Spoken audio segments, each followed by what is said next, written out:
You're listening to the We Are Libertarians podcast network. Find all of our shows at wearelibertarians.com. Welcome to the Chris Spangle Show. My name is Chris Spangle here on the We Are Libertarians network, and we are excited to do another episode of The Path to Libertarianism, where we talk to prominent libertarians about their journey to this fantastic ideology that has blessed so many and enriched so many lives, and few have touched as many people, not in like the Bill Cosby way, like David Gay, one of the admins of Liberty Memes, one of my good friends, and I always enjoy talking to you. How should I address you? Thank you for coming on, but do you like to be called David, Dave, Dadman? What do you go by these days? Well, I think the first time I did an interview about what I do on Facebook was in 2016 on the Tom Woods show, and he called me admin 2 of Liberty Memes, and not even my real name, because at the time we had been pretty well, you were underground. I wouldn't say we were being unfair, but we were being pretty particularly direct in our attempts to destroy Hillary Clinton's reputation. Right. So I did not want my name out there during that election. So I was admin 2 of Liberty Memes when I was on the show. But I created the Liberty Memes community group, and one time I told everybody, hey, I don't really let people come in here to preach communism. So I toss people that do that. Daddy cares. And when I posted that, everyone just commented, okay, Dadman. Yeah. And that's actually how I got that nickname. Yeah. You've had an interesting journey from meme lord to charitable organization, but I want to start with how you became a libertarian. Like, did you and your brother Peter, who we've had on the program in the past, did you guys grow up in a libertarian household? Like, was it a political household? How did you develop an interest in libertarianism? Actually, I've told this story a few times. We grew up in a pretty conservative Christian house, but we also just had this passionate hate for communism. We grew up during the Cold War, obviously. Peter was born in 1979. I was born in 1981. In 1985 or 86, I was reading a Calvin and Hobbes book. I think maybe it was later on. I might disprove myself just by this being published later. It might have been later on. Maybe I was 5, 6, or 7. I'm sitting on the toilet reading Calvin and Hobbes, and there was this one panel where he refused to take a bath, and his parents were like, "Well, we could just force you," and they throw him in the bath naked, and he yells back at them, and they wrote in Bill Watterson colored this in huge, dark, bold font with pencil, because everything on Calvin and Hobbes is like drawn with pencil. Right. And it says, "Communists." And I had no idea what that word meant at the time, but I could, at that time, I was young enough to identify with not being willing to go take a bath, what I'm told, or I could sympathize with somebody who didn't want to do that. I was a huge Calvin and Hobbes fan, and I read all the books. I wonder if that's like one of the origins of, I mean, I grew up in a very anti-authoritarian household. Like, if you had a position of authority, you were challenged, which made me a very difficult child. But I wonder if Calvin and Hobbes has inspired a lot of other libertarians as we read it back in the day. What's funny about it is sometimes I think that Calvin and Hobbes is actually written for people our age to look back and be like, oh, yeah, kids all feel like they're prisoners in their own home and all this other stuff. That's really funny because now I get to be the dictator, and I've got 4 of my own. But that particular issue, when I saw that word that I didn't know, but I had a negative connection to because I could sympathize with not wanting to be forced to take a bath. I saw that word communists, and I said, that's not a good thing. That's a bad thing. Right. I'm really mad at that thing, whatever that thing is. And next time I'm being told that I'm forced to do something, I'm going to call that person a communist. And that's really where it got started. But very shortly after, in the textbooks in in elementary school, a lot of our textbooks back then were very anti-Russia, We were very anti-Soviet Union, so we were going through the Cold War. If you know, I don't know what the purpose of all of that was, but yeah, like I feel like we're around the same age. I'm 37. Like when we grew up, there was a strong sense of America and patriotism and what the U.S. versus Russia meant. Like, you know, once the wall fell and 9/11 happened, and then, you know, America became far more anti-war, there's not that like same sense of identity. Before the internet, you really understood, like, I'm an American, I'm great, this is the best, communists are bad. You know, now it's much more pluralistic, like everybody's good. You know, well, the evils of communism were very present back then as well, though. Right. We can't be mistaken about that. You know, people were being tortured and murdered, you know, and by the millions in China and in Russia, in the Soviet Union, under Stalin, under Mao, under several others that took their place, under Khrushchev, in Cuba under Fidel Castro, and in Cuba under Fidel Castro up until basically his death. And the Castro regime, although the figurehead is no longer Raul Castro, he's still in charge of the National Assembly, which basically means, well, I don't know if I'm terming that right. He's not technically in charge of the National Assembly. I think he's still a member of the National Assembly, but he's the president of the Communist Party of Cuba, and it is a one-party rule country. So if you step out of line with the boss of the party, obviously you're in trouble, whether you're the president or not. So the Castros still run Cuba. My wife is a political refugee from that country. Really? Her father was a political dissident in Cuba. And funny thing, we talk about the Cold War and Ronald Reagan and all this stuff, and he was actually in the most trouble because he used to blast the transmission of Radio Free Cuba, which is a U.S. government-backed and Cuban exile radio program that just transmits American stuff straight into Cuba and anti-communist stuff straight into Cuba. And this was back in the 80s, and he would crank the Ronald Reagan speeches so the entire neighborhood would hear them. Right. So this is in an oppressive regime, and he wasn't afraid of the consequences of doing that. He was like, you guys hear this? This dude is telling the Soviets off. Hence why she grew up in America. Well, no, she did not. She is a political refugee. She came here in 1998. Really? Okay. Yes, my wife is a political refugee. We only speak Spanish at home. Not because she doesn't speak English or because I only speak Spanish, but just out of convenience, I speak both. So actually, Spanish has been my first language most of my life. Interesting. Yeah, people don't know that about me. And to connect all of this, in 1994, so she came in 98. In 1994, there were refugees during the raft crisis. It was called the Balsero crisis.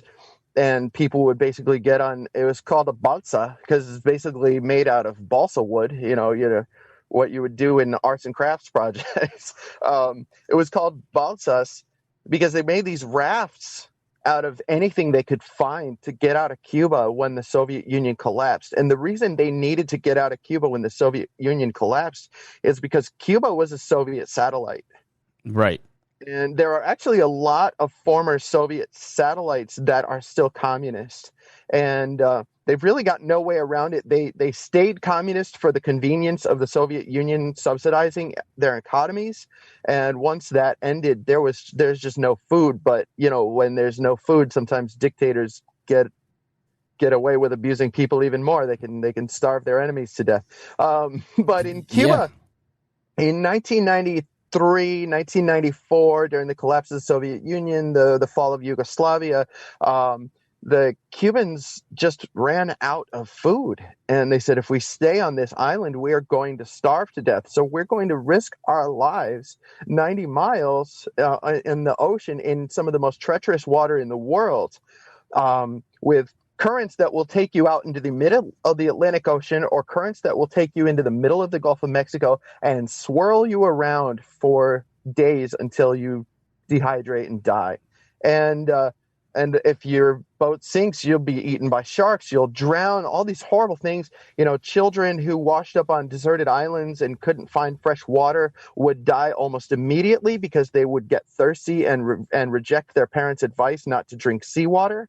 They would sneak out at night and drink seawater, and that will kill you immediately. I remember this was like a huge controversy in the 90s when we were growing up, like the rafts coming through, and should the Coast Guard go save them? And the right was always like, no, and the left was like, we need to save them.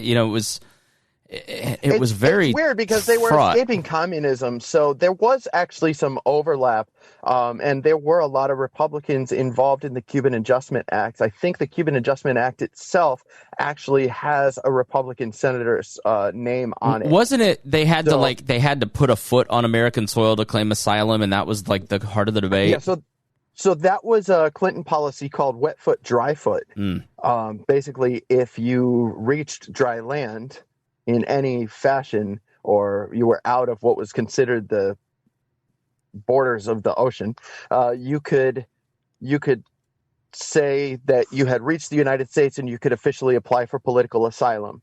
And if you did not, you would be brought back. I don't know if that was the Clinton era or if that happened later on. I can't remember exactly. I used to have all of this stuff really sharp, but I'm an old man with 4 kids to take care of and a meme page to run. But my wife, for example, she came as a political asylum applicant from Cuba. So her father was a political prisoner. Because of these actions, he was in concentration camps on numerous occasions. And when I say concentration camps, that is what he calls it. When he talks about it, this is hard labor. They'll send you to the sugarcane fields, and sugarcane harvest is not easy. No, it's brutal, horrible work. They'll leave you with no food, and you end up going in the field around the jail and grabbing up different types of grass and putting them in your pocket to eat a salad in your cell at night. And when you get back to your cell, there's a guard that tells everybody to turn out their pockets, and there's just grass falling out everywhere because everybody's starving. I mean, this is the kind of thing that a Cuban concentration camp in the late 80s and early 90s looked like. Right. So we're talking about only a few years ago, this stuff was still going on in Cuba, and it's still going on today. So when people talk about, oh, well, they're a softer type of communism because, look, you can go there and it's a beautiful island paradise. Well, just because palm trees grow there and it has beaches and they have one really, really, really nice hospital for tourists and foreign visitors doesn't mean that it's any stretch of paradise. Right. And communism has done this to these people.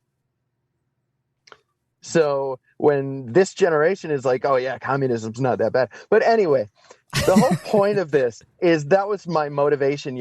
Being kind of anti-communist has always been sort of a kind of my gateway to libertarian philosophy. Interesting. Because we're the anti-authoritarian philosophy. But from 1999 to about 2006 worked with an agency that helped Cuban baseball players escape from Cuba. And I would actually travel around the world inciting the desire to play Major League Baseball in various Cuban baseball players. And several of them, as recently as this week, have admitted that I was their inspiration for leaving Cuba. There was a live stream of a pitcher for the Miami Marlins, most recently in Major Leagues for the Miami Marlins. I think he plays in the KBO now in Korea. Odrisamer Despaigne was giving an interview about his defection, and by the way, I was involved in encouraging him to escape, and one of the comments came from a pitcher from his team in Cuba that says, I should have defected with David in 2002 in Italy. That's crazy. So how did you, he tagged me on the comment. So I knew that.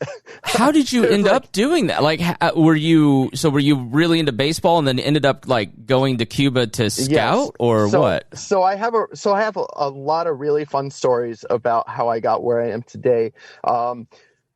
In the 90s, when those raft people were processed, they were brought to Syracuse from Guantanamo. So they would process them at Guantanamo Bay and bring them to different cities in the north where there were emerging industrial markets so that they would have jobs and be able to work in little factories and things, putting together cable connectors or whatever.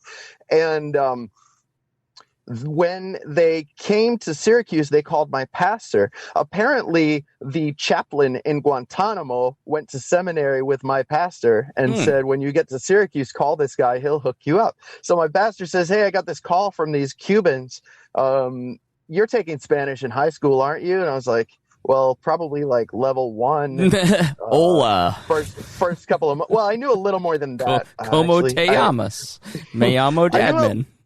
I knew a little more than that because I hung out at the baseball stadium a lot and was already trying to learn Spanish from some of the Venezuelan and Puerto Rican players. Yeah. And I'm talking about like legendary baseball players like Carlos Delgado and stuff like that. They're the ones who played minor leagues here in Syracuse. But I said, yeah, probably the first level, but sure, let's go. He says, well, you're my interpreter. That's awesome. So, and he actually grew up for the first few years of life in Mexico because he was a missionary kid, and he just didn't remember. He only spoke Spanish as a child and didn't remember. That's He's crazy. Just a gringo at this point. But I went over there, and within a few months, I was speaking Spanish fluently like a Cuban. And so I've spoken Spanish and sympathized with the Cuban community ever since way back then, 1994. And I met a few famous Cuban baseball players on their way through the minor leagues. We became friends. And then I found out that an agency in my area was actually involved in some of these people's escapes. And so I called the guy up and I said, hey, I'll come work for you because I speak Spanish like a Cuban. I'm already in the Cuban community. I already know half of these ball players. So he's like, all right, get your passport. We're going around the world. That's crazy.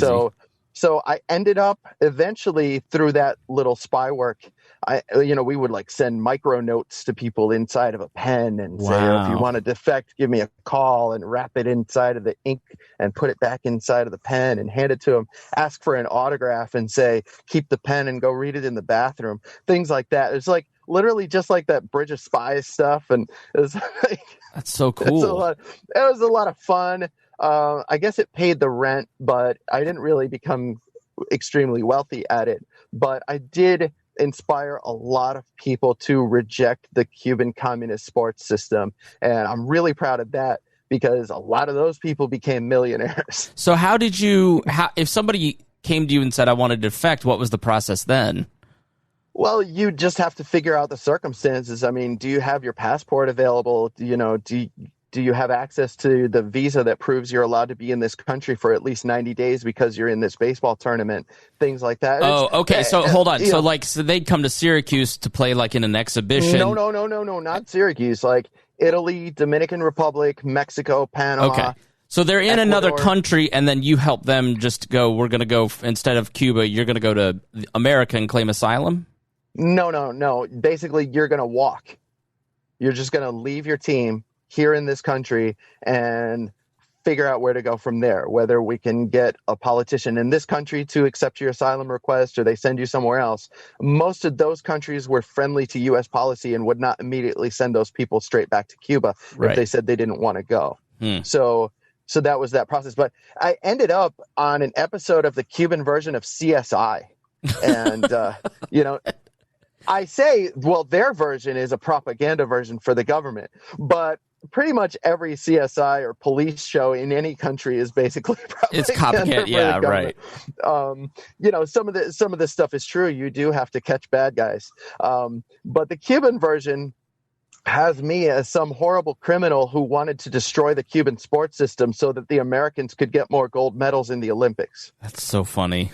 And that's really, really funny. But there's a whole episode that's basically surrounds a phone call that I made to a baseball player. And it also has a letter, one of those micro notes that I had given to one of the players. And it has my full name and signature on it. And you can find it on YouTube.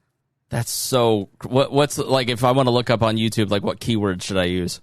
I'll send you the link, but you would have to speak Spanish. It's called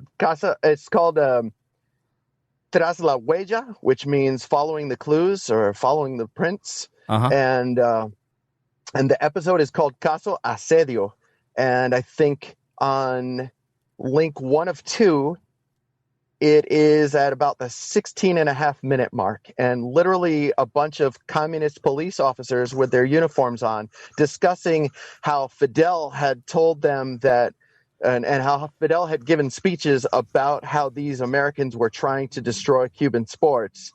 And then he says, so I'll show you an example right now. And he puts it up on the board, and it's just like straight, the full screen for a few seconds is just breaking down my letter to a baseball player who happened to be the captain of the Cuban national team at the time. Yeah, my girlfriend speaks Spanish. She's a Spanish teacher, so I'll have her explain it to me. We'll put that in the show notes. So when do you make the transition to like calling yourself a libertarian? Like, what was the catalyst that made you go, this is what I believe? Immediately after that, actually. In 2006, I believe, or 2007, I was working in 2007, I was working in Mexico with some ball players that were already out of Cuba. But at the exact same time, there was a shift in the dynamic of how Cuban baseball players escaped from Cuba.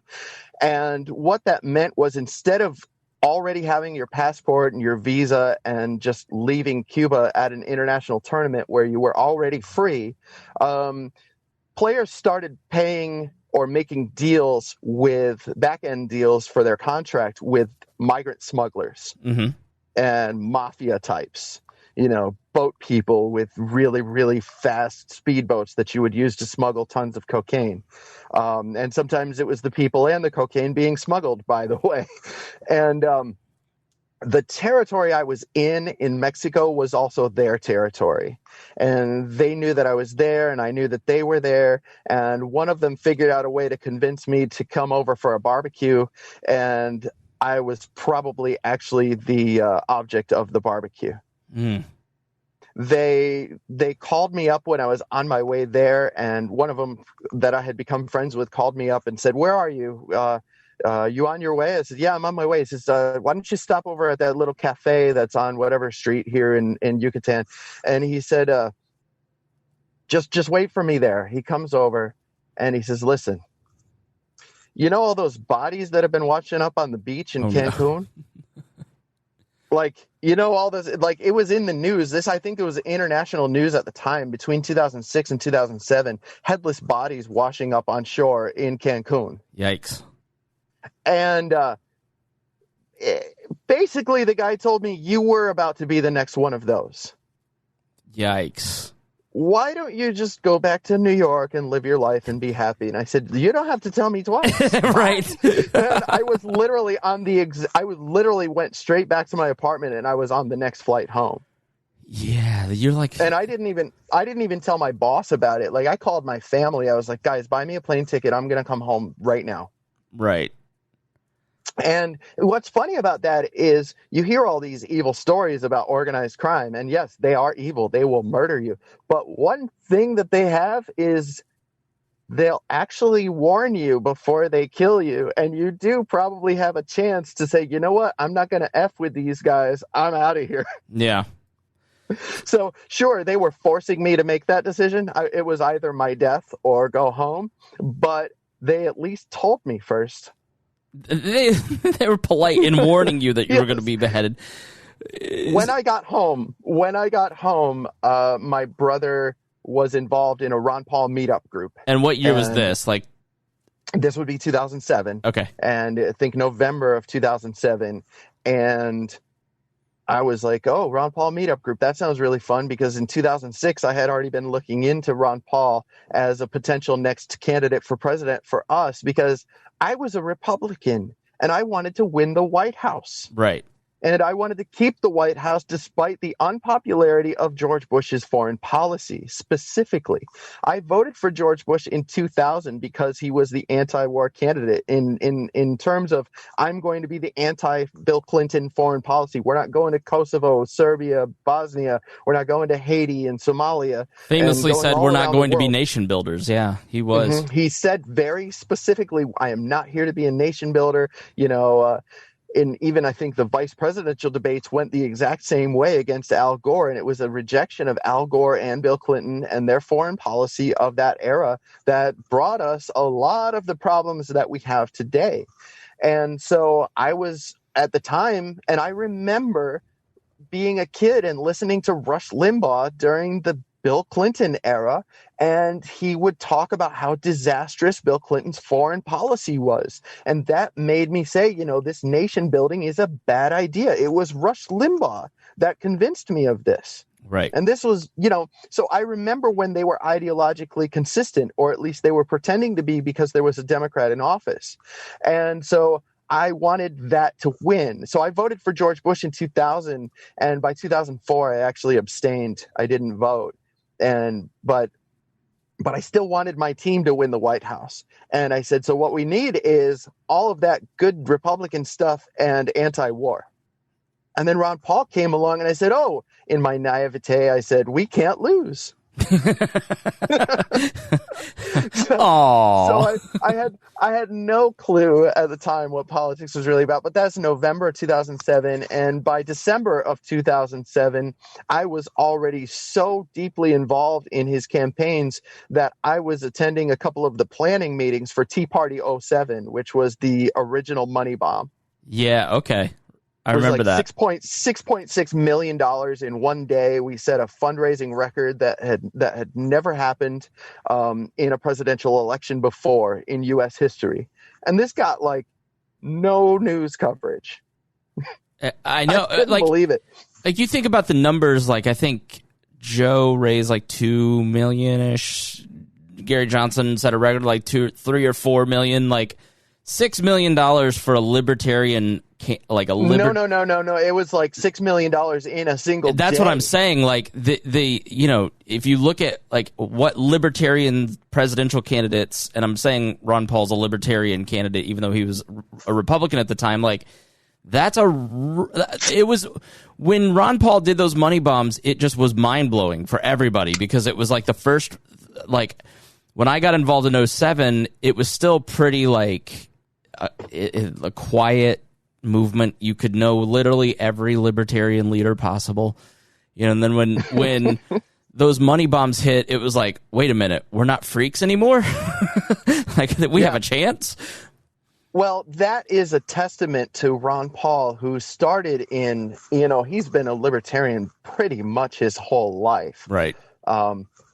I think he actually found libertarianism by working a milk bottle cleaning factory when he was a child. I think he got a nickel forever, or maybe even just a penny for every single bottle that he cleaned at this milk bottle cleaning station. And he's quirky this way. He noticed that every single coin that they gave him had differences on them, and he could detect when they had, he's like a total numismat. And he could detect when there was an error on a coin. So apparently Ron Paul owns the greatest error coin collection on the planet. Really? That's weird. And his own grandson told me this story at the annual Paul family gathering just a couple of weeks ago at his house. And he's telling me this story. He's we all know that G-Ron, and that's what they call him, we all know G-Ron's got, we don't know where it is, but we know he's got every single coin that he's ever gotten in his life. He still has those pennies from the childhood milk bottle store. You're not gonna get a hold of my coins, damn it. Well, I think he lost them in a boating accident. Yeah, right. I want to touch on Liberty Memes and how that started real quick, because I want to spend the rest of our hour here talking about the charity, because that, this is airing right around Christmas, and this is really important to me. Wait. All right. Wait. I love you, but I'm going to finish this one part. Okay. The testament to Ron Paul's dedication is the fact that since childhood he was a libertarian, and by the 1960s, and people don't know this about Ron Paul, by the 1960s he was already speaking at trade shows for various industries, giving speeches about how getting the government out of their industry would help their industry. Right. And this is way back when nobody would show up at any of these things except a couple of industry geeks. And by the 80s, and by the time he became a congressman, there were a few libertarians on the planet. and a woman came to his congressional office and said, Ron Paul, you're a libertarian-leaning congressman. Would you come to our college campus and speak to this Young Libertarians Club? He's like, oh, that sounds great. Yeah, I'll do that. So he went to this Young Libertarians Club to speak to them. It was like 3 kids. And he's like, yeah, we can work with this. We can get started right here. And I don't know who those 3 kids are, but I am certain that they're still involved in the liberty movement somewhere, and that they were really the ones that got this all started. But that's a testament to what you can accomplish when you're dedicated, and you know that if you just keep going, you can multiply the amount of people that are involved in what you do. Yeah, his tenacity and workmanship is really to be admired, and really something that, when you look back at the overarching history of the libertarian movement, like from, back to Mencken, Meyer, and Albert J. Nock, and like the beginnings of it, to Ayn Rand, to Ron Paul, to Rothbard, to the Koch brothers and all the Cato tentacles that they built. Like, if you look at the 20th century, Brian Doherty's book, Radicals for Capitalism, is a great overview. Like, it's a lot of hard workers who didn't have a lot to work with, and we enjoy the work of those people who toiled for a long time, like David Nolan, who started the Libertarian Party in 1972. He was watching Nixon. Nolan was a Republican watching Nixon take us off the gold standard and got pissed and founded the Libertarian Party like the next weekend in his living room. And, he was on the national committee when I met him in like 2010. He had been working for 40 years. Some of these people who show up to libertarian conventions were at the founding. You can talk to people like Joe Houtman, and they just go, you kids don't understand how good you have it. Like, even you and I back in 2007, like, you had to explain what a libertarian was. It's not something you don't have to explain what the word means anymore. We're really spoiled by how much of a broad awareness there is of what we believe and what we kind of think, and we take it for granted. We think, oh, people don't understand us, but it's grown so much in the last 15 years. It's really great. Yeah, well, I tell people all the time that say stuff like what you're saying about you kids don't know how good you have it. I say that to people nowadays because we were involved when it was still very, very grassroots, and we didn't have social media when we did the Ron Paul money bombs. Yeah. I want people to understand this. In 2008 or 2007, when we did raise $6.6 million in a single day for Ron Paul, we only had meetup.com. Yeah, I mean, that was literally how it operated. So it's getting better. It's getting, like, I kept a list of all the libertarian podcasts. It's still up at libertarianpodcast.com. And like in 2013, I literally could write out the list. I mean, when I put that first list together in 2012, 2013, like there were 100. And there's way too many for me to keep up with that anymore. Like, that's the cool thing, is that there are a lot of people who are starting their own shows. They're seeing what you have created, what I have created, what other people have created, and they're doing it themselves, which is awesome, because then that just gets people thinking about how to communicate libertarianism easily, quickly, in a fun way, makes them better communicators, expands it to their circles. So you really, with liberty memes, like, there's a couple top tier, like, first in libertarian meme pages. Being Libertarian, I would say, is one of them. We're up to 100,000 likes on the back of memes, but Liberty Memes was just like, you guys blew up to 600,000 likes before you got zucked, didn't you? We were the pioneers. Yeah. I say that very confidently, that me and my brother were the pioneers in libertarian meme game, and as far as like making a page go huge, finding a way to consistently spread only the liberty message through memes. And we don't do that anymore. Every once in a while, we'll pepper in just something absolutely absurd just because it gets likes and views. But there's a lot more to what we do nowadays. But we were involved in Ron Paul's campaigns. We will say his name 100,000 times in this conversation simply because that's part of our origin story. In 2012, when his presidential campaign was over, we wanted a way to continue our activism, and we had already been making memes for his campaign. And Peter created the page. He created Liberty Memes, and we just consistently posted the stuff that would spread the Liberty message, and it just started getting shared. Yeah. By 1,000 people, then 10,000 people, then 100,000 people, and a couple of our shares even reached a few million. And by 2016, you know the story. By 2016, we were pretty harsh to Hillary Clinton, and Facebook didn't like that. And it wasn't really bad. It was just a innocent statement, obviously, because she was innocent as well, right? It was this picture of Hillary Clinton with a smug face, and it said, "Silly Americans, laws are for poor people." And that struck a nerve with everyone in the whole freaking planet. Sorry, I say in instead of on because Spanish is my first language. Because this was the day that the FBI had announced that they planned to announce what they were going to do with Hillary Clinton, and that was nothing. Right. And this meme went around the planet before people even had a chance to see the FBI make that announcement. So it made news before the evening news cycle. And that really bothered the people who wanted to control the narrative. Mm-hmm. They wanted that story to be, hey, the FBI said she's clean. Your allegations are unfounded. Bye. Right. Which we've seen them do nowadays. You can't talk about what happened with Bunter Hyden or any of those things. And so... you're so right in that...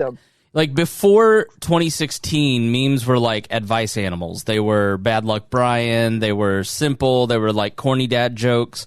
2016 was really like, it's why it's called the Great Meme War of 2016. And the Great Meme War of 2020 did not live up. I did not think that the memes were all that great, but like there was something special. Partly it was because Trump was so unique and funny and different.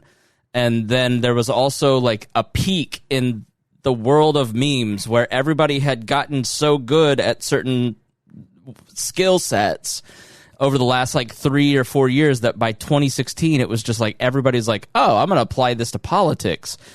And memes now are the main way to control public opinion. Like if you look at all these big outrages of, let's look at the big things, COVID, the election, BLM, and protests, like people think in terms of memes and what their memes say, not in terms of in-depth articles that the New York Times reports. And 2016 was the origin of that. I think you're totally right. Like, I hadn't really thought about it like that, but 2016 was like the beginning of controlling public opinion with memes.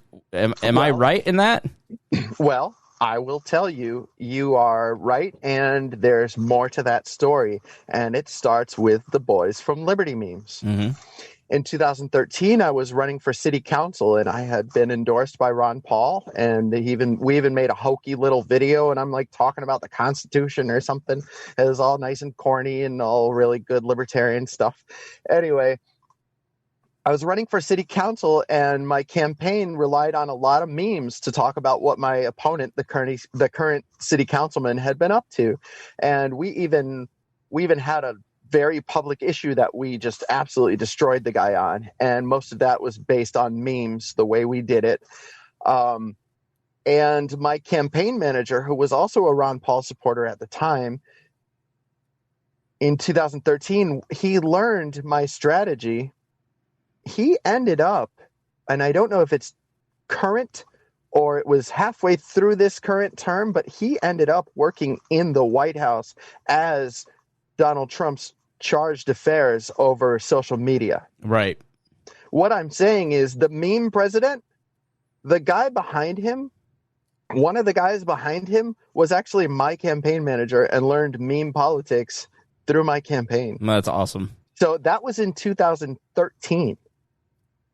Now, mind you, at the time, I was still a registered Republican and still trying to win public office under the Republican Party name. And so Peter was already going off with Liberty memes, and I was using my political campaign page with memes. But I didn't want the two worlds to collide too quickly, because Peter was already getting really, really, really deep into anarcho-capitalist territory. And that scares a lot of Republicans.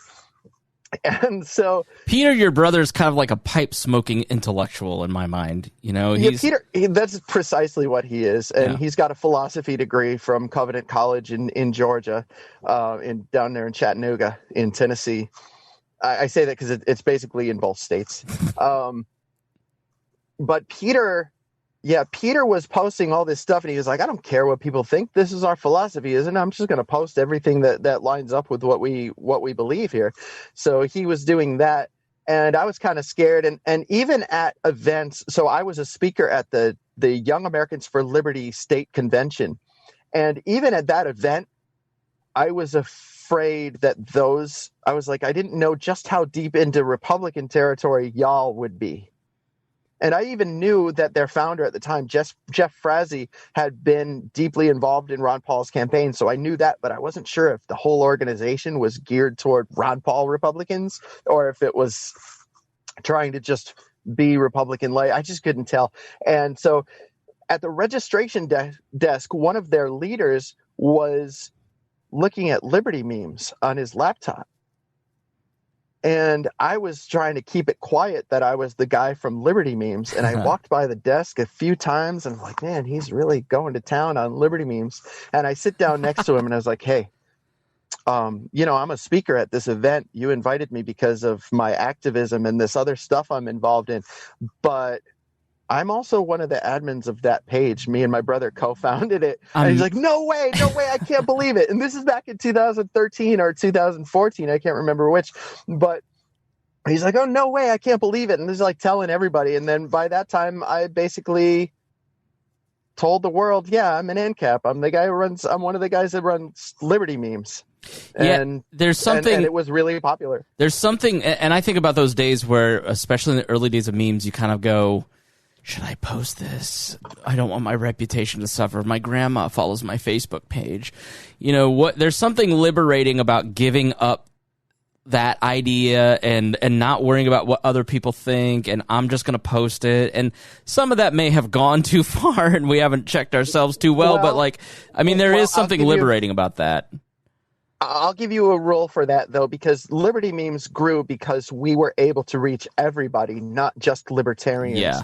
And we were able, and I guarantee you, and I can promise you, I have received thank you notes from more than 1,000 people that say, thank you, Liberty memes, for slowly bringing me around. And now I'm full on libertarian.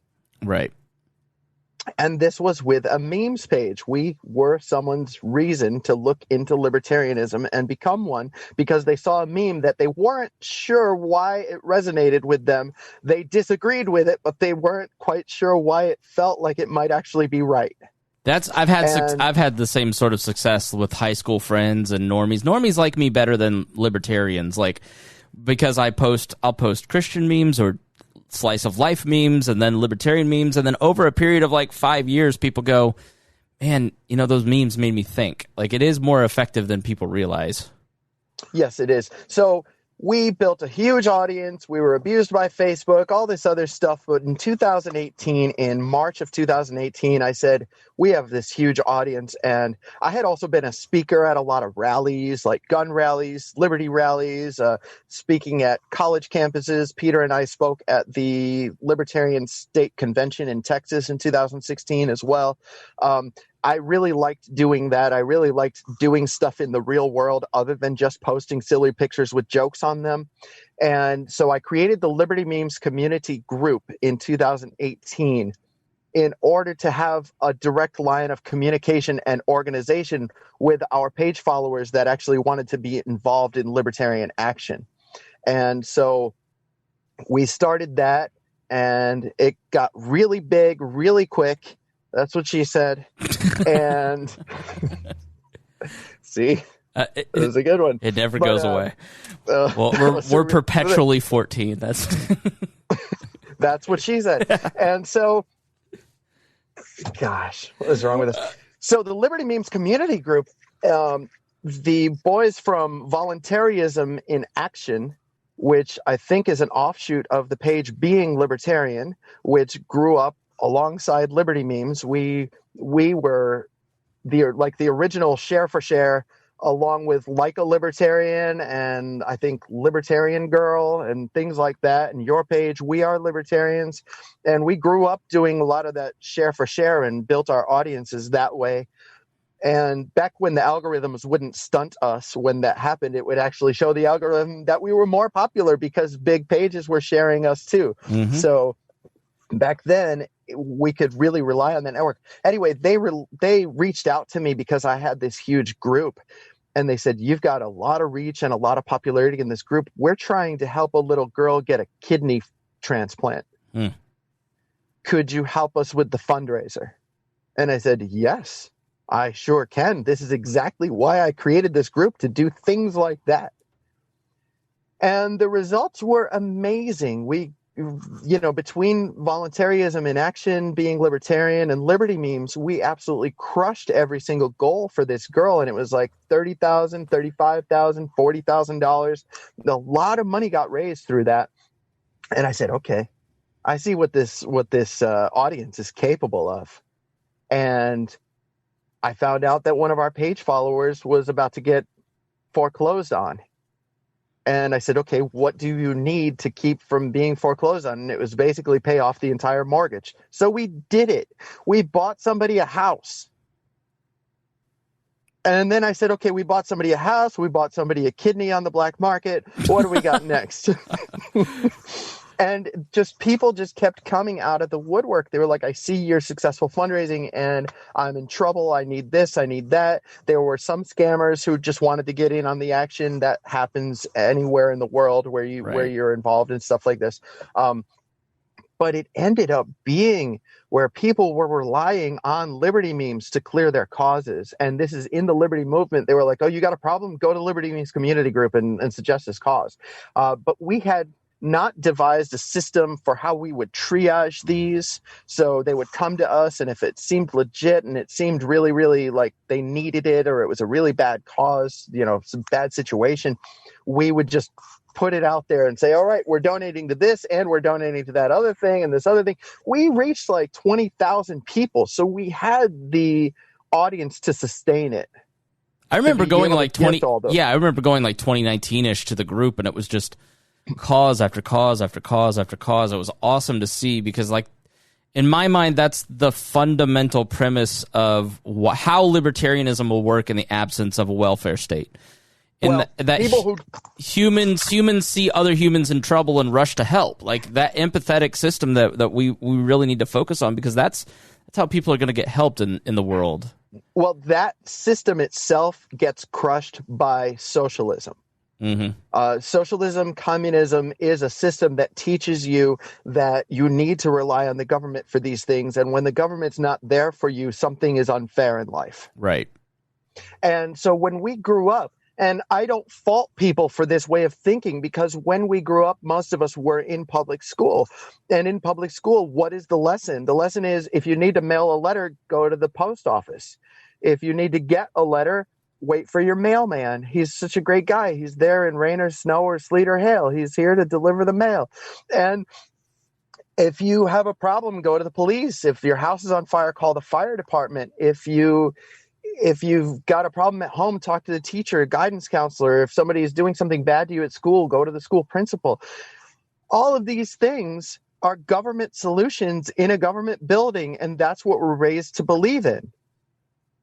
Yeah, so I mean, you look understand when they say, in a home ec, they're like, well, if you get to a situation where your family really can't afford things, go down to the welfare office, get yourself Medicaid, Medicare, get yourself food stamps and Section 8 and all of these things. So it is culturally acceptable in this country to be a socialist, even though we don't call it that.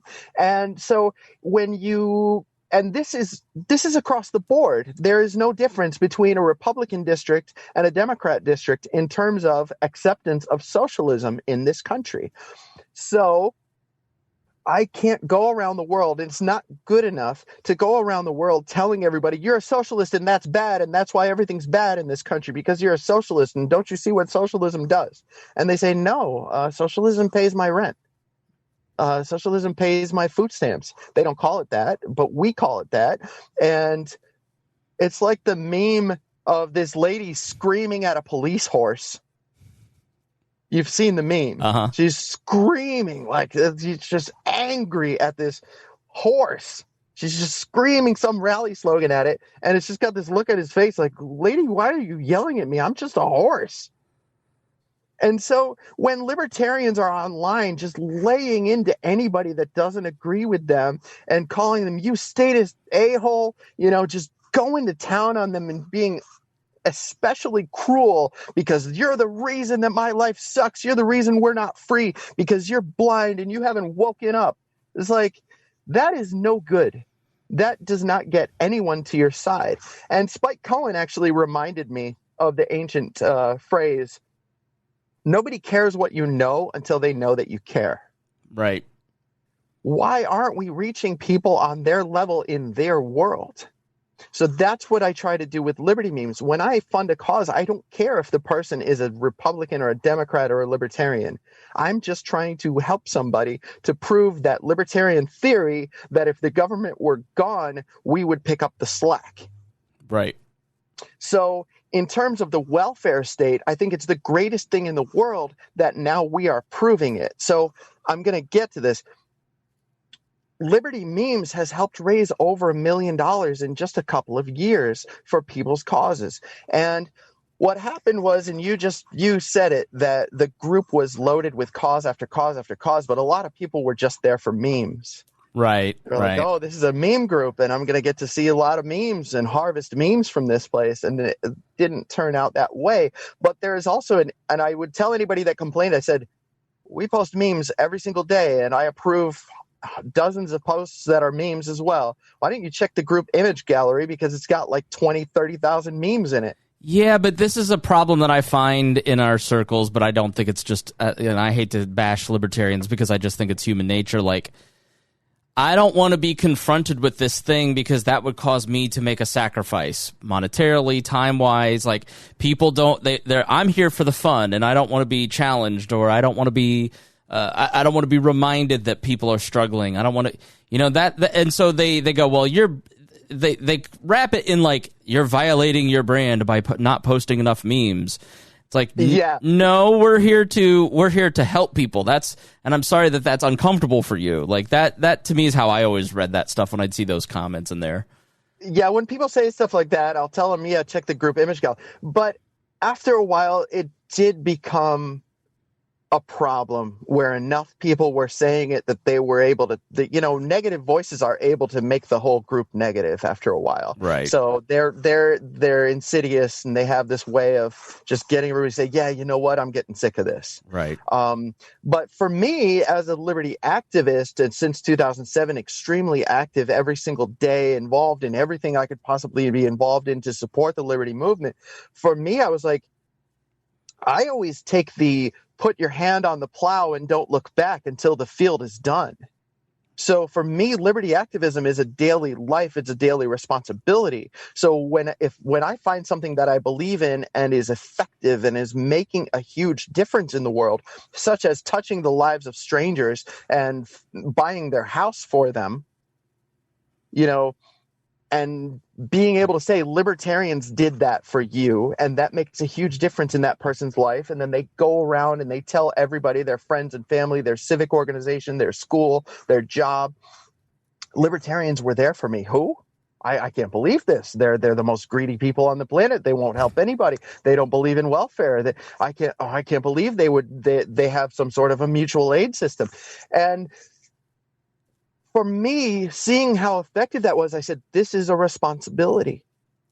We have a responsibility as libertarians to back up our rhetoric that we will be there for everybody if the government isn't. Why aren't we just being there for everybody right now? There are plenty of things that fall through the cracks of government purview anyway, besides the fact that none of those things that people want from the government ever come without side effects, such as black people being beaten senselessly or to death in the streets by the police. You're funding the roads, and you're also funding all this abuse. You're funding the schools, but you're also funding bombing schools in Yemen. Right. So why don't we, and even the things that we get to, if the people believe that the government should be there for those things, but they're not, it's because the government's incapable of even getting to everything. But pointing out government incompetence is not enough. We have to have a solution on the other side of that. Exactly. But pointing out government incompetence, so we have to do it ourselves. We don't have to just provide the solution and say, my philosophy is a solution. No, we have to provide actionable material and say, this is right now how you can see libertarians already proving this theory. And for libertarians, I tell them, this is how you, as a libertarian, can convince society to be more culturally libertarian and lean toward voluntarist solutions. See, it is not enough to be active every 4 years when there's a presidential campaign and you think you can finally get some attention. Go out and make the attention. It did become a problem in the group that people were complaining that there weren't enough memes and this and that. And so I said, look, what we'll do is we'll create a clearinghouse group called Liberty Memes $5 Charity Club. And any of you people that are really, really interested in all of these causes and really want to help and do understand this mission, go over there. And the pledge will be that you give at least a $5 bill once a month to at least one of the litany of causes that we post in that month. And that was it. That was the premise.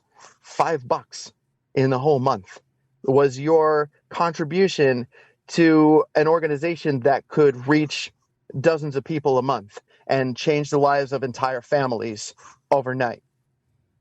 And so how didn't you I remember looking at your Patreon at one point, and it was like one of the biggest on Patreon at some point. I mean, so well, we were in the top 500 in the world among about 160,000 Patreon accounts. Yeah, it was crazy. So that $5 club, is that when it really took off? Just, I'm going to create a mechanism, we're going to fund it through Patreon, and then No, we don't fund it through Patreon, and I feel the responsibility to elaborate very clearly on that issue. Please. Because Patreon is a monetization mechanism.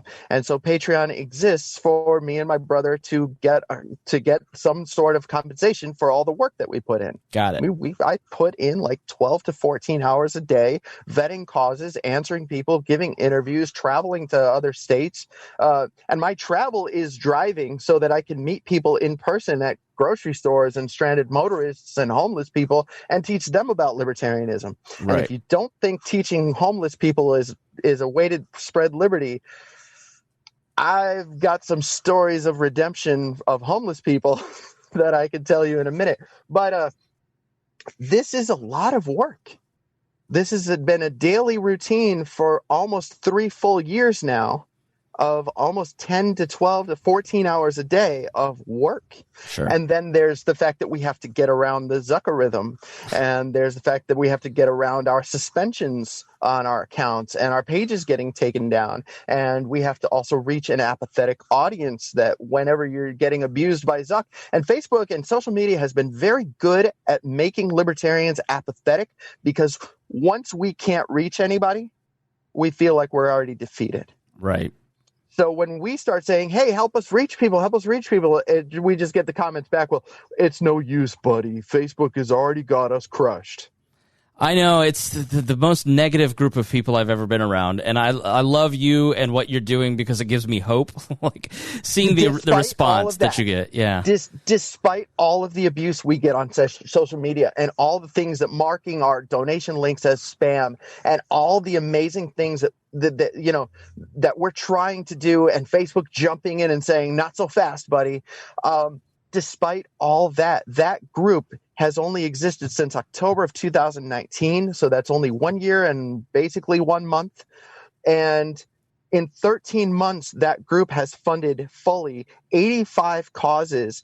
And those 85 causes directly impact entire families. And those 85 causes total $325,000. Wow. This is money that went directly to somebody in need. So we had a situation, for example, and $325,000 in a group of only, and because Liberty Memes Community Group may have 23,000 people, but Liberty Memes $5 Charity Club only has 3,000. And it only reached 2,000 and 3,000 because of Spike Cohen and Tom Woods and Larry Sharp, and hopefully now your podcast. It only reached that because I drove to other states so that I could meet with those people, so that I could tell them our stories and they would put me on their podcasts. I mean, I'm talking about driving from Syracuse, New York, all the way down to Houston, Texas, twice. Once to talk to MC a rally for Spike Cohen, and another time to be at Ron Paul's house so that I could talk to Tom Woods. Wow. That's cool. And this is road warrior stuff. And on the way, I met with homeless people. I met with supporters of the page. I met with libertarian leaders, with party activists, because my message is it's not enough to be active every 4 years when there's a presidential campaign or just to be involved in politics. You, with a $5 pledge, could make a huge difference in our culture in this country outside of the political sphere. Just by donating to a GoFundMe and commenting on that GoFundMe, libertarians are here to help. Voluntarism is the way. Taxation is theft. Liberty Memes sent me. So you can go through 400 or 500 different GoFundMes that are out nowadays that have been fully funded, and they're loaded with thousands, and I mean thousands of comments that say libertarians are here to help. And these are even causes that weren't even run through my page, because we've inspired that. So around the world, people are getting their funding, and it says this is from libertarians. So how does it work? So if I join the $5 group, I pledge as a member of that group to give $5 towards a cause you select, or walk me through the process. Yes. So causes come to me from the Liberty Memes main page, from Liberty Memes Community Group, from our private group for patrons, which I try not to spend all my time just circling the wagons around our own people, because we do want to reach other people. But causes come to me from all these different places. But I also feel a duty to take care of our fellow libertarians, because fellow libertarians should be prosperous if they're active contributors to the liberty movement. I don't think that it's good for our movement for people to be evicted from their home, because then they can't spend time on liberty activism. That's actually why I have a Patreon. It's not good for me and Peter to not be compensated for good work, because if we are compensated, and this is capitalist free market theory, and I talked about this on your show before, donate to patreon.com/wearelibertarians. Donate to patreon.com/being-libertarian, patreon.com/liberty memes. These are places where you can help the people that you believe in, who are out there putting in the work and making the country a more culturally libertarian place. And just because you're not winning elections, I've never measured the success of the liberty movement in terms of poll numbers or how many votes we got, because we are out here changing the real world in real time. And the more people that are involved in that, the more easy the campaigning will be when it's time to knock on their door and say, "Hey, we're the Libertarian Party. We're trying to get you to vote for us." They won't say the who. They'll say, "Oh, you're the guys who helped my neighbor when her dog got sick and needed an emergency surgery." Yeah, and you are a patron of We Are Libertarians, and we thank you for that. We are a patron of Liberty Memes. When we had to trim down, At one point, I went through a financial rough patch, and we had to trim a bunch of different things, and I kept Liberty Memes and Lions of Liberty. Those are the two. I support Scott Horton also, and I support Larry Sharp, and I support your page, and I also support Graphtreon, because Graphtreon.com keeps a list of how many patrons you have and where your ranking is among the Patreon account creators. And so I've supported them for $50 a month. I think I'm going to trim that back because I'm not really getting much benefit out of it, but I did want to reward them for the work that they put in just organizing that, and it actually helps us get seen by other liberty organizations. Say, hey, look, I can prove that our organization is actually making an impact in the tech world by our Patreon ranking in terms of content creators, what they're getting paid. And so yeah, that's an important thing. Compensation for really good work is, just incentive and reward. It's a good thing. I don't see whether that's anything bad but we have taken a sizable chunk of that money as well, and I'm talking about upwards of $50,000, and put it straight back into these causes to lead by example. And that's money that should have just belonged to us and sat in our bank accounts, or maybe moved me out of the ghetto that I live in. But instead of doing that, I said, this needs our help, and people aren't donating right now. I'm going to lead by example. Here's a $500 splash on this person's GoFundMe, things like that, to lead by example, to say, hey, let's get going. I'm willing to put my skin in the game. How about you at least give $5? So let's talk, towards the end here. Give us an example of those 80-some families that you've helped over the last year. Give us a couple success stories. Okay. So we had one. I could tell you one for any day of the week. There was one just last week.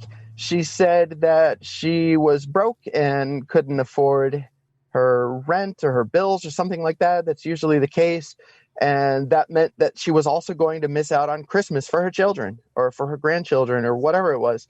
And we said, all right, we're going to do your fundraiser. Here's the amount of money you need to put on your fundraiser, and put a little extra on there so that you've got a little wiggle room for discretionary funds outside of just your regular bills. And also do me a favor and create an Amazon wish list for everything that you need. Actually, this wasn't the Christmas. It was a woman who she's permanently disabled, and she's just freaking poor. And this is a case of a lot of people in America, and people just think, oh, well, you live off of your disability check or welfare or whatever. And sometimes it's just not that easy. There's other things in life. It's just a single woman. She doesn't have any dependents, so she doesn't get a lot of food stamps or anything. It's just her. And she hadn't bought new clothes in maybe a decade. She's wearing the same clothes for at least 5, 6, 7 years at a time. And I told her, do me a favor. Don't just put things that you need like immediately on your Amazon wish list. Don't just put deodorant and shampoo and razor blades. Why don't you pick out some clothes and add that to your Amazon wish list? How did you meet her? Who did she direct message you? Were you brought to her attention? She heard about what we were up to, and she found a way to message absolutely everybody involved so that she could talk to somebody, because she was desperate. And that's the thing. We can take someone who's been desperate for years, because nobody is there to help and nobody's going to care no matter what happens.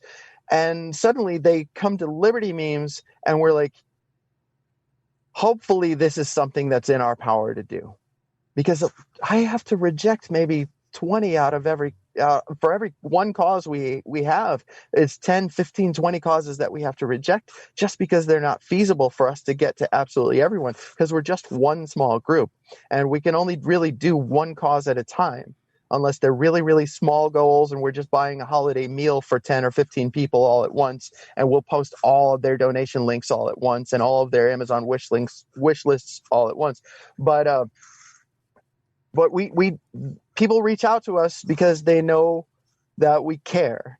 And if we're able to, we fund it. If we're not able to, we try to give them advice on how to run that cause as though they were us.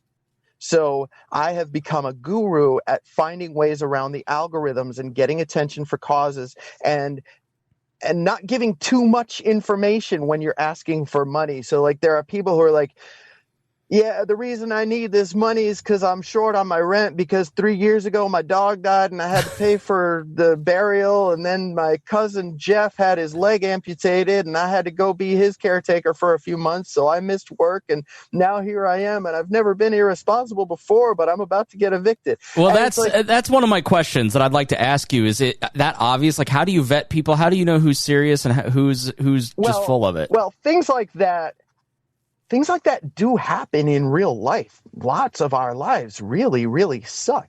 I don't think that there's a single person on earth that can say my life has never, ever sucked. So there are things that sometimes it's just one after another. And, sure, every storm has an eye, but after the eye, you're right back in the storm again. Right. So we do, but I do ask for proof. So I've become adept at that. Someone snuck one scam by me once, and I promoted it to the group, and that was in the infancy of the group, and somebody caught it really early on, and I told everybody, and I was forthcoming with the group. I said, guys, we got scammed. I'm sorry. I feel this is my responsibility to have vetted this cause better. We got scammed.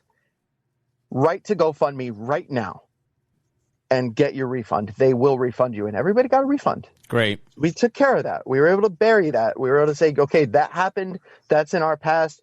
Next cause. And people said, you know what? I understand that this type of thing is given to happen in a charitable organization. So we're not going to abandon you over this. And we appreciate the fact that you were clear about it and transparent about it. And you got us all our refunds. So let's move on. What's the next cause? And that's how cool these people are. That's how amazing they are. But I can't express just how amazing they are until I tell you these stories. For one, somebody came to me and asked for $50,000 for a little girl.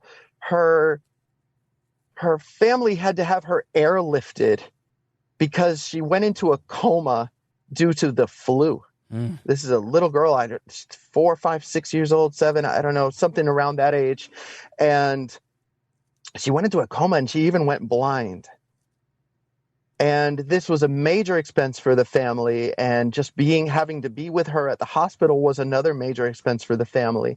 And we raised $50,000 for her, but not directly through the group at first. I said, right now we're not able to sustain such huge causes, but I will give you advice.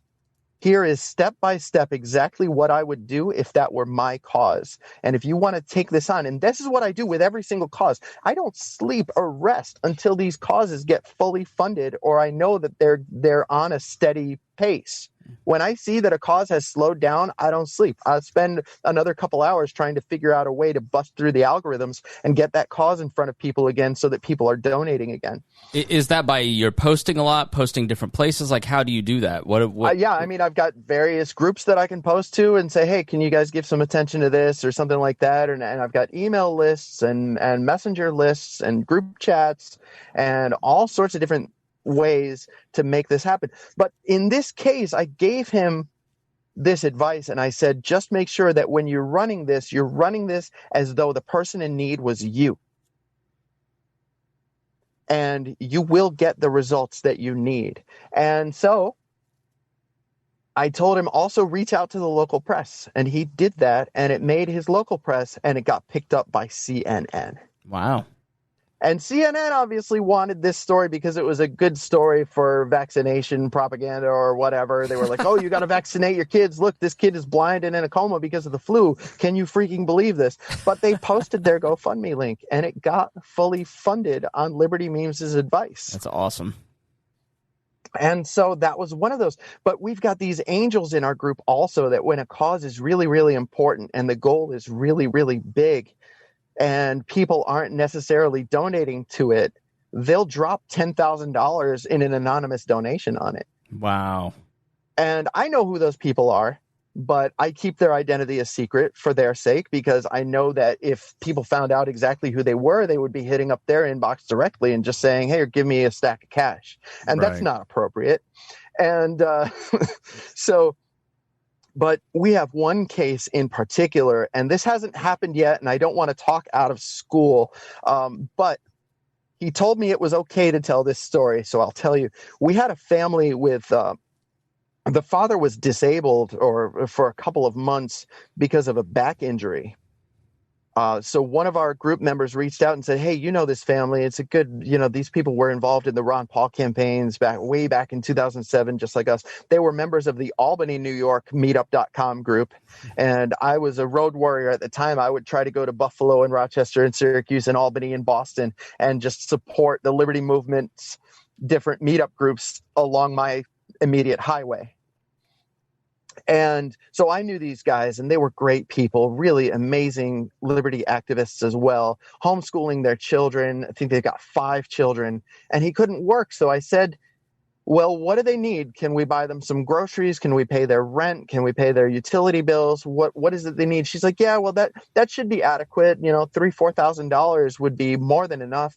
I said, well, then we're going to do it. There's going to be a next cause. Just get their permission, and I will make a GoFundMe and list them as the official beneficiary so that the money goes straight to them. And she came back the next day. She says, well, I got permission, but I might be telling the story wrong. But she says, I got permission, but they just got X-ray results, and it's not a back injury. It's a tumor wrapped around his spine. And he is rapidly declining in very, very severe cancer. And this is a friend of mine. This guy is basically like a bodybuilder and very athletic, very strong, very tall guy. He's like 6'4" or 6'5", big, strong guy. And handsome too. Like even my niece had like a girl crush on him. She was a little girl, and she looked and she's like, oh, he's so handsome.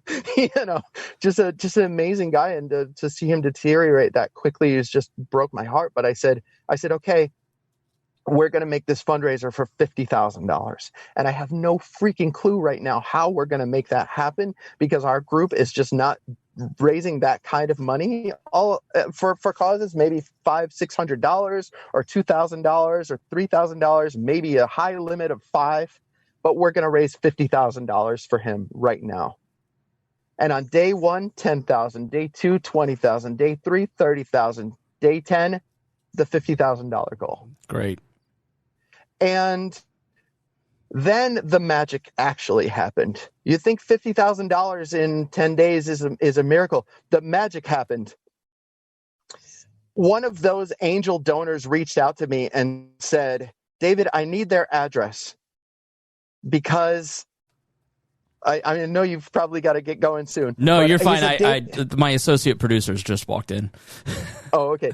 He says, David, I need their address and I need their information, because eventually the fanfare around the situation they're going through is going to die down, and $50,000 is just not going to be enough. Everybody in the rest of the world looks at $50,000 and says, wow, you just became one of the high rollers of Jeopardy champions. It doesn't work that way. Cancer depletes your resources very, very quickly, whether it's $50,000 or $100,000. And he said, I want you to know that once that fanfare dies down, if they ever end up in more trouble and they need more help, I'm going to be there for them. And even if the worst case scenario happens and he passes away, I want to be there to basically adopt those kids financially, where they will be able to come to me for advice, or if they end up in a problem or in a struggle, they can come to me and I will take care of it. I mean, this is a person with the resources, so I know that he means it, and I've seen him do it before. And so there are cases like this where after we help somebody, another miracle happens. Somebody steps in and says, well, I'm going to go the extra mile. That I already thought, $50,000, we were going the extra mile. Right. And we don't know it in the liberty movement. We are the freaking League of Extraordinary Gentlemen. We have so many people with talents and resources, and we don't know how to use them. Yeah, because we've got this guy who comes up to us and says, "I'm going to adopt that family for the rest of their childhood." I mean, you have no way to measure what that statement means from a person who's capable of doing it and has done it in the past. There's just no way to know. But we have situations like that all the time. So I have, in my travels, and I wanted to tell this story about homeless people last year. And I travel, when I go places, I drive because I want to be able to meet people in other states and reach out to people that I come across, because driving gives you a unique opportunity. If you are an astute observer, you will be able to see people who need help. Right. Just by driving by. You see a few bums on the corner and they're not holding a sign. It's probably because they're just freaking broke and they're not out there trying to grift anybody. They just don't have any solution in life anymore. Mm-hmm. And you walk up to them and like, "Hey, can I buy you guys a meal delivery to have a bunch of pizzas dropped off at this corner? And here's a few $50 gift cards or $25 gift cards so that you guys can go buy some fresh socks," and things like that. And I'll reach out to the homeless that way. But you never know who it is that you're helping and what they'll do after that. There was a guy, I discovered him because I was driving to the mall, and in between the mall and a factory was parking lots, which were separated by a stretch of woods. It's a very thin stretch of woods. I'm like, a stretch of woods that's probably as wide as a street.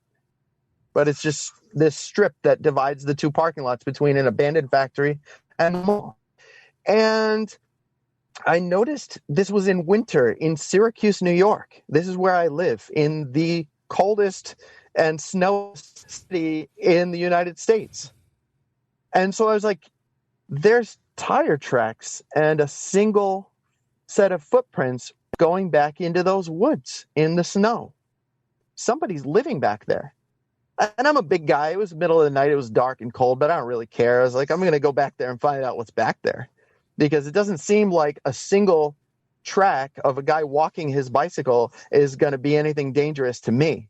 I'll either find somebody who committed suicide or somebody's living back there, Right. I mean, that's what you think. So I went back there and I live streamed it and I knocked on the dude's door. I mean, apparently he was living in a hobbit house that he had built out of plywood in the middle of the woods. And so I knocked on his door. He had a locked door and everything. And I knocked on the door and he opens the door and says, "Can I help you?" And I said, "Dude, you're living in the woods with no electricity and no plumbing in Syracuse, New York in the middle of the winter. How can I help you?" And so he gave me, oh, you got the Rona. Sorry, I sneezed, yeah. So he gave me a list of things that he would need, like thermal boots, and a new coat, and some warm gloves and things like that. And so I went out to Walmart and to Burlington Coat Factory. I bought him a propane space heater and I think like 16 propane tanks to go with it, the little propane gas tanks for the propane heaters. And I taught him how to ventilate his space with that. And I brought him a brand new pair of thermal Timberlands that were exactly his size, like really, really nice stuff. I just wanted to show so much love to him. I bought him some new bedding, sheets, pillows, things like that. A lot of socks. Listen, when you're on a long trip or you're walking somewhere, your feet get funky. Imagine being homeless and only having one pair of socks. It's a huge issue for homeless people. Like they don't want to go to homeless shelters because they don't want their boots and their socks stolen. I mean, I can't imagine the fact that we even exist, because of the fact that in the century before our birth, people didn't even have toilet paper and flushing toilets yet, or toothpaste and deodorant. Like, I don't even know how anybody could be living happily ever after with crotch rot.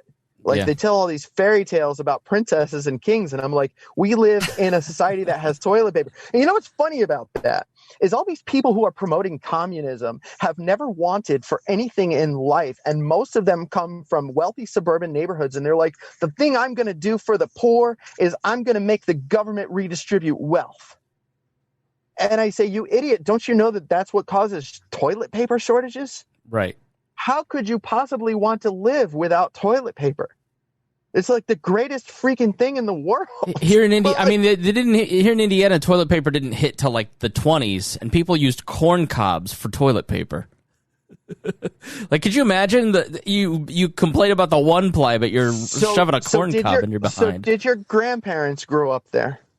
My great-grandparents did, yeah. Your great-grandparents grew up in that, yeah. And you exist. And I knew my great-grandparents. They died in 1997. And I don't know just how wildly in love people would fall, but I've read romantic stories and I've seen Gone with the Wind. People still had sex and still kissed each other and everybody was funky. I think about that all the time. And had crotch rot. Napoleon wrote... Crotch rot is the worst thing on the planet. Napoleon had won a war or a battle and was on his way back to France, and he wrote to his wife. He said, "I'm on my way back. Don't wash." And I'm like, oh, okay. That's a different culture. That is a different culture than ours. Okay, I love how we got off on this really dirty tangent because we're libertarians and nobody can tell us what to do. Well, we're ADD first and foremost. But this homeless guy, so flash forward a month, and I went back to find him, and his shelter had been torn down by the developers at the mall, and he had been evicted from that space, apparently to me. I was come to a month ago, and I was supposed to go to Houston to MC a rally for Spike Cohen. And before I left the house, I walked to the pharmacy by my house, which is, there's street pharmacies here, and then there's the Rite Aid pharmacy. I was going to the Rite Aid pharmacy. And along my way, I saw a cleanup crew just picking up trash, and they had vests on with the name of an organization that helps the homeless that I remembered this guy in the woods had told me he was a volunteer for. But I saw a guy who was clean shaven and handsome and wearing nice clothes representing this organization picking up the trash in my neighborhood. And I went over, I couldn't speak to him because I just knew it was him. And I went over to the foreman, and I used the word foreman as a gender fluid term. And she said, I said, whatever happened to Al, the guy who was living in a shack in the woods by the mall? And she immediately knew who I was talking about. She said, well, I don't know exactly what happened to him in particular, but one day he came to our office and he said, I feel like people care about me again, and I'm ready to go back and live in society and live in a house. And he said, I need help getting housing because that's what I need now, instead of going back and building another one of these shelters, which he had told me he had done 3 or 4 times whenever he was kicked out of a place. Right. And he would just go and build somewhere else in the woods because he was good at it. She says, so I don't know what exactly happened. He came to our house last winter one day, and this was before getting kicked out, which obviously it was because I went and met him on his level and treated him as a human being and treated him as important enough to go in the woods in the middle of the night in the freezing cold winter and find him there and help him. And she says, so that's him right over there, and he lives in a house now. That's awesome. There's no way to measure the impact that you could have through these individual interactions. But not only that, people say, well, how does helping homeless people promote liberty? I'm like, you guys, liberty is about teaching people that there's better things than government solutions. This guy is on a trash cleanup crew right now. He is volunteering for the people that helped him when he was in that situation. So he is now volunteering and helping the homeless and cleaning up trash and living in a house. How does that not promote voluntarism and liberty? I mean, that's the definition of why I do this stuff, because I know that any single person could be inspired to want to change the world in a positive way that way, to volunteer. And the more volunteers we have on this planet, the more we can help. So we've raised $320,000 in a group of people that's not even active. Not everybody's active. It's like 200 people are active on any given cause. And with only 200 people being active on any given cause, and only maybe 500 total being active in a month, we raised $320,000 in this group, where the pledge is you're just going to give $5 a month to one of these 6, 7, or maybe even 10 causes that are posted to this group every month. I mean, The numbers are astounding. And some of these stories that we tell, and there's way more of those. If I had battery on my phone and you had 3 more hours to do this, I would go through this entire list and tell you all of the miracles that have happened to all of these people that we've helped. There was another girl who posted about being depressed because she was broke and she has a special needs child, and she had a fundraiser that was going absolutely nowhere. And we found that 2 days ago and funded it within, I think, 30 hours. And she needed $2,200 to stave off eviction, to pay some bills, to other things. And I said, what are you doing for your kid for Christmas? Why don't you tack another $1,000 onto your fundraiser goal, and don't worry about justifying what you do with those funds. We want you to have fun with it and enjoy Christmas. And she told her child, she said, and this is a child with special needs, beautiful young boy. I don't know how old he is. Maybe he's 4 or 5. And she posted a picture of him with the biggest authentic grin on his face, a big smile, because she had just told him, honey, we're going to have Christmas this year. It's beautiful. Man, I mean, that's it's just like, and this just happened, and this just reached its goal yesterday. And we didn't just add $1,000 to her goal; we added $1,100 to her goal. I mean, she can do whatever she wants right now, and she's got wiggle room. And we do this all the freaking time. This is every single day. There's a story like this in that group. It's Liberty Memes $5 charity club. And you just give, and there's no middleman. It's just, I post a link and you give straight to the person in need.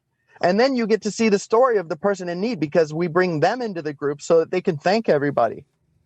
Yeah, when we've done, I mean, and it's the fundamental message of libertarianism. I mean, the bureaucratic state, bureaucratic solutions robs people of their humanity, because it disconnects the emotion that you're showing, the emotion that you experience on a daily basis as you're helping people. When you're connecting with people and caring for them, it blesses you, it blesses them, it builds a stronger society, it creates more unity because you're working together. I mean, when we've done charity, like we raised $5,000. I don't think I ever really gave an update because it was a sensitive situation. We raised $5,000 for a woman in our audience that was escaping a situation with an abusive spouse. She is thriving now in a different state, you know, working with other women that were in her situation. Like, it's, I'm empower working with a woman people like that right now. Yeah, I'm working with a cause like that. Not our current cause. I'm trying to figure out ways to work her in. We try to avoid domestic situations because domestic situations can get pretty messy, and there's more to the story. But hers is pretty unique. I mean, her husband got arrested for the abuse that's being alleged here. I mean, there was but he's more wealthy than her. She's out on her own with the kids, and he's not paying the child support, and he's not helping at all. And she's just being absolutely obliterated and crushed under debt and trying to survive getting out of this abusive relationship and rescuing her kids. And I told her, put together Amazon wish lists for all your kids' Christmas needs and for any material needs that you have, and we'll try to do fundraiser for you. So we're going to be getting to her, but you have no idea the impact that you'll have in a person's life. You're absolutely right. It's truly so great. And then once you do that, once that person gets there hasn't ever been a person that I've personally like helped or been friends with that was in a tough situation, that once they feel that dignity from another person that reaches their hand and helps pull them up, they then start helping way more people than that single act of help initially. And that's one of the beautiful things. So to wrap up here, how can our audience, how can people listening get involved and help your cause? Well, I wanted to say one more thing. You know, human interaction is so important. Being human beings to each other is so important. And that's one of the most heinous things about these lockdowns, is that we're not allowed to be around other people. I'm in New York. I mean, the lockdowns around here are really extreme, and none of us are sick. It's ridiculous. But they've taken away our ability to be together as human beings and actually literally reach out and touch each other. And that is so necessary. And you've got seniors that are dying in their nursing homes and not just from COVID because they got COVID or whatever spread around the nursing home really fast, but also because they're in their 90s and the last resource they have available to them to help their family is to give their grandchildren a hug. Or to give some advice to their children before they die. And that's the last thing that they were planning on contributing to the world. They were like, well, I've got this amount of time left. I'm sitting here in a bed, but I'm still motivated to help my family somehow. Bring the grandchildren and I'll talk to them about stories from my day. You know, they've been robbed of that opportunity and just want to die. They've been protesting and posting notes stuck to their bedroom windows so that passersby will see them that say, we don't care about COVID. If you're not going to allow us to see our families, we just want to die now. Mm. And that's what's so heinous about taking human interaction from people. But only communism can do that. Only communism is so inhuman that they don't care about the cost of something that they say they're doing for the common good. And so that's why what we're doing is literally the anti-communist solution. So you can be on Facebook, Liberty Memes $5 Charity Club. If you appreciate the work that we do, please join our Patreon, patreon.com/Liberty Memes. We've also got Liberty Memes Community Group, which is pretty much the Wild West of all of this. If you don't want to be offended by things, please don't join that group. And then there's the Liberty Memes main page, which is pretty much just nonsense memes. So, and I'll put links to all of it in the show notes too, so people can go check it out. I'll send you some links just so make sure you've got them, and I'll also send you the link about my story about being on Cuban CSI because that's a pretty funny one. Oh yeah, send me the links and I'll put them in the show notes. David, thank you so much for coming on. It's been so great to talk to you, and I love everything you're doing, and hope we can partner together to help amplify your causes a little more. The pleasure is mine. I want to tell everybody who was involved in political campaigns this year, if you want your job to be easier and you need something to do right now during your downtime, come over to Liberty Memes $5 Charity Club or start something like this on your own. Be involved in stuff like this and your job will be a lot easier in convincing people to support liberty ideals in the future. Couldn't agree more. Thank you so much, and thank you for listening to We Are Libertarians, and we will talk to you soon.